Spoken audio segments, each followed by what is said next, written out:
Throughout the 70s and 80s, Steven Spielberg managed to capture the imagination of audiences by creating narrative movies that captured the childlike essence of discovering the world from a child's perspective.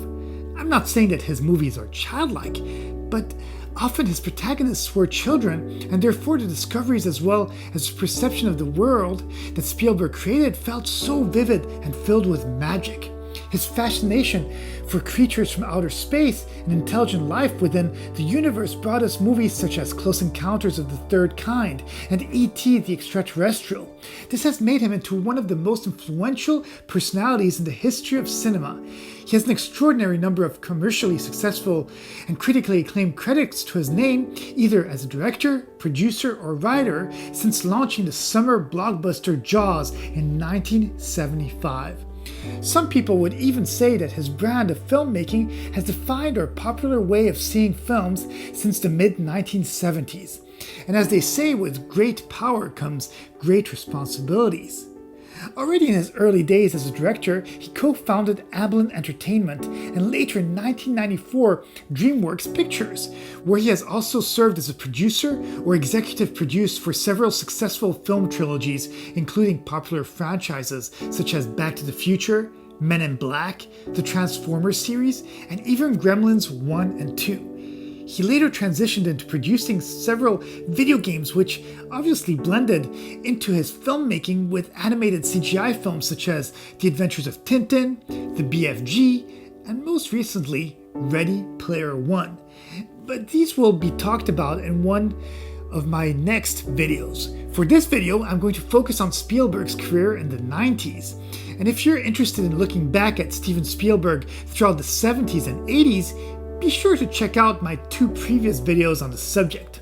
Spielberg's opening film of the 90s was the 1991 movie Hook, about a middle-aged Peter Pan played by one of the best comics in history, Robin Williams. After Captain Hook abducts his young children, Peter returns to his magical origins in Neverland. Not remembering his past, Peter must revisit it and realize why he came to abandon his life there, leaving Tinkerbell and the Lost Boys to fend for themselves. Given their bitterness toward Peter for growing up and their new leader named Rufio, the old gang make him go through a number of obstacles in order to prove himself. This movie was a commercial success, but received mixed reviews from critics because of the darker tone of the screenplay. Personally, I remember watching it in the theaters upon its release, and the movie must have marked me enough because for years I kept on telling people I didn't want to grow up, just like the kids in Neverland. Then in 1993, Spielberg released one of the most technologically advanced movies of the time, Jurassic Park, which was based on Michael Crichton's novel of the same name. Speak about seeing the world from the fresh perspective of a young child. In this movie, Spielberg was able to bring back the majestic dinosaurs of Earth's past, which have been extinct for over 65 million years. This was a return to Spielberg in the adventure genre, telling the story of a theme park with genetically engineered dinosaurs. This was a massive blockbuster where paleontologists Alan Grant and Ellie Sattler and mathematician Ian Malcolm are amongst a select group of people chosen to tour an island theme park populated by dinosaurs created from prehistoric DNA. Even though the facility seems safe at first, everything changes when some of the dinosaurs break free and create havoc. As mentioned, the effects were revolutionary and were provided by friend George Lucas's Industrial Light and Magic Company. This movie became the highest growing film of all time with $914.7 million at the box office. Also in 1993, Steven released Schindler's List, which is based on a true story of Oskar Schindler and based on the 1982 novel Schindler's Ark, which tells the real-life story of businessman Oskar Schindler, who in 1939 is getting ready to make his fortune from World War II, which had just started. After joining the Nazi Party, primarily for political expediency, he staffs his factory with Jewish workers for similarly pragmatic reasons. When the SS begins exterminating Jews in the Krakow ghetto, Schindler arranges to have his workers protected to keep his factory in operation, but soon realizes that in doing so, he is pretty much saving the life of 1,100 Jews from the Holocaust. This movie earned Spielberg his first Academy Award for Best Director as well as Best Picture. Thanks to the profits made from Schindler's List, Spielberg was able to set up the Shoah Foundation, which is a non-profit organization that archives filmed testimonies of Holocaust survivors. After a short hiatus where he mostly focused on his family and opening up his new studio DreamWorks, Steven Spielberg directed a sequel to his 1993 blockbuster Jurassic Park entitled The Lost World: Jurassic Park, which was released in 1996. This movie did well at the box office but had very mixed reviews. After Michael Crichton released his original book, fans pressured him to write a sequel, for which he initially refused. This sequel started to take shape during the production of the first one, where Spielberg believed that if a sequel were made, it would involve the retrieval of a canister that contained dinosaur DNA lost during the events of the first film. Obviously, the first movie was so successful that in 1994 Crichton started working on the sequel novel, and the subsequent movie was made in 1996 and starts out 4 years after the total catastrophe of the original Jurassic Park. Now much more humble entrepreneur John Hammond goes back to the island in order to study the progress of the prehistoric living relics that roam free. Reluctantly, Dr. Ian Malcolm joins the expedition along with his paleontologist girlfriend, Sarah Harding. Once the team reaches the island, they soon discover the presence of another group of people who are trying to capture the prehistoric creatures in order to create a prehistoric zoo in San Diego. One thing leads to another, and both groups become stranded on the island when all their communication equipment is lost.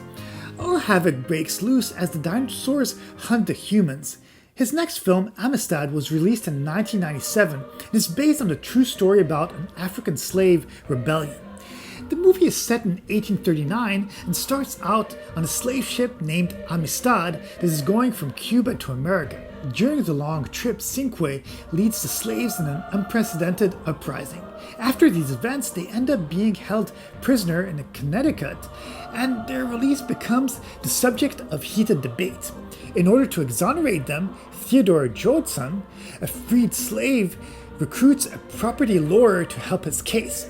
This movie was heavily criticized by many academics because Amistad is historically inaccurate and a misleading characterization of the Amistad case as a turning point in the American perspective on slavery.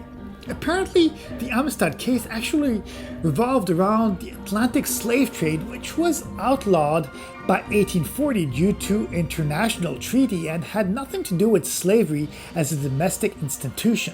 The film did get decent reviews but did not do well at the box office.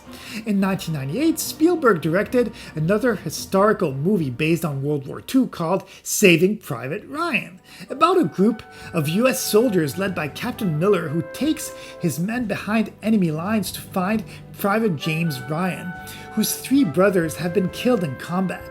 Surrounded by a war while searching for Ryan, each man embarks upon a personal journey discovering their own strengths to triumph over an uncertain future with honor. This movie is notorious for its opening scene depicting D-Day and truly shows a filmmaker's true life recreation of one of the bloodiest battles in human history. Spielberg, in order to make the scene breathtaking and true to life, sought input of war historians and survivors, making this one of the most authentic depiction of a World War II battlefield to ever be depicted on screen. This movie was a huge box office success, winning Spielberg a second Academy Award for direction. This was actually the first major motion picture hit for DreamWorks, which co-produced the picture with Paramount Pictures. Based on the success of this movie, Tom Hanks and Steven Spielberg produced a TV miniseries based on Stephen Ambrose's book Band of Brothers. The 10-part HBO miniseries follows Easy Company of the 101st Airborne Division's 506th Parachute Infantry Regiment. As you can tell, the 90s was an amazing decade for Spielberg. Throughout the years, as well as directing amazing movies, his role as a producer has been growing exponentially, and one of the definite trademarks of Spielberg is to always remain on the cutting edge of technology.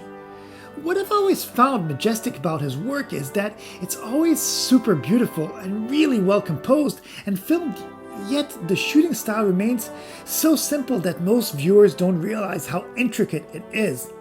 In plain words, it's not flashy and doesn't scream, "Look at me," yet is beautiful and poignant. In his shots, he often uses zooms and fluid camera movements to shift shot composition throughout a single camera setup, switching from a full shot to medium close-up, to a long shot and back to medium close, all without cutting. I guess the biggest illusion as director comes from making something look simple while being so well organized and executed that it doesn't scream at the audience, "Look at me."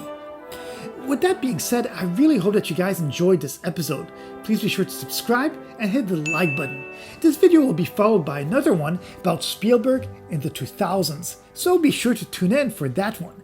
Have a great day, and I'll see you in the next video.